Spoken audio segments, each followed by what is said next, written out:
ரவைனாலே உங்கள் வீட்டில் எல்லாரும் தெரிச்சு ஓடுறாங்களா? ஆனால் நீங்கள் ரவையை நல்ல ஹெல்த்தியான முறையில் நிறைய வெஜிடபிள்ஸ்லாம் சேர்த்து இந்த மாதிரி ஒரு அருமையான கிச்சடி செஞ்சு கொடுங்க. ரொம்பவே நல்லாயிருக்கும். அதுவும் நல்ல தண்ணி சட்னி கூட தலைன்னு வச்சு சாப்பிட்டா அவ்வளோ அருமையாக இருக்கும். வாங்க இப்போது ரவை கிச்சடி எப்படி செய்கிறதுன்னு பார்த்துடலாம். இதை செய்கிறதுக்கு ஒரு கடாயில் 2 ஸ்பூன் அளவுக்கு எண்ணெய் சேர்த்துக்கலாம்.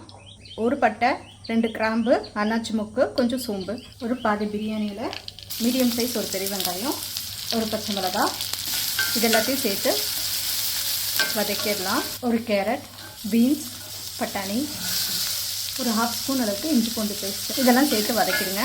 ஒரு தக்காளி, புதினா, கொஞ்சம் தேவையான அளவு உப்பு. இப்போ காயில் நல்லா வதங்கிடுச்சு. நான் 1 கப்புக்கு 3 கப் அளவுக்கு கொஞ்சம் சுடு தண்ணி தான் சேர்த்துக்கிறேன். இப்போ கொதிக்கிற தண்ணியில் வறுத்து வச்சுருக்க ரவையை சேர்த்துடலாம். சேர்த்துட்டு மிக்ஸ் பண்ணி விட்டுக்கோங்க.